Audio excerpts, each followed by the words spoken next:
সব ভেজাল থেকে মুক্ত হওয়ার একটাই মাত্র পথ। কি পথ?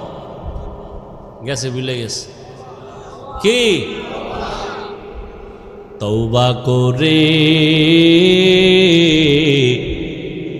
আবার তওবা ভাঙ্গিলাম,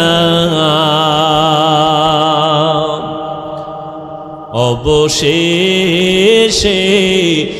খাঁটি তওবা করিলাম, অবশেষে খাঁটি তওবা করিলাম।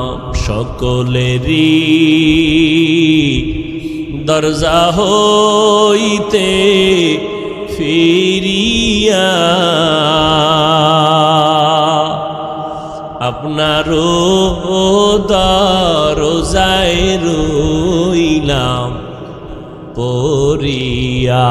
আপনি যদি মাফ না করেন বান্দারে,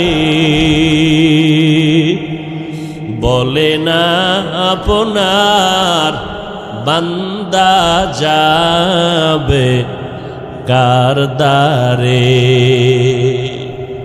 আল্লাহ বলেন, বান্দা তওবা ভঙ্গ করেছ, আবার কর, আবার কর, আবার কর।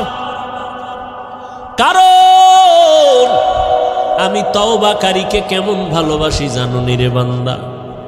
আমি আল্লাহ তওবা করনেওয়ালারে এত মোহাব্বত করি, গুনাহ করাটা এত মারাত্মক না, তওবা না করাটা যেমন মারাত্মক।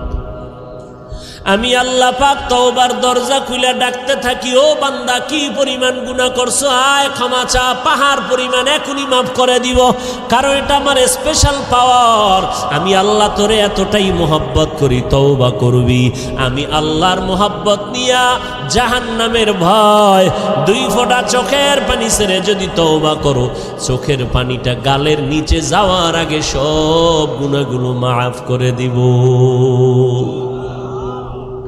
ও আল্লাহর বান্দা, যুবক ভাইরা, বৃদ্ধ বাবাজিরা, পর্দার আড়ালের মা বোনেরা, আজ আমরা টুপি মাথায় দিলাম, আল্লাহকে দেখি নাই, নবীরে দেখি নাই, কোরআন পড়ে দেখলাম, হাদিস পড়ে দেখলাম, আজও পর্যন্ত কোরআনের একটা ভুল কেউ বের করতে পারে নাই, পারল নি।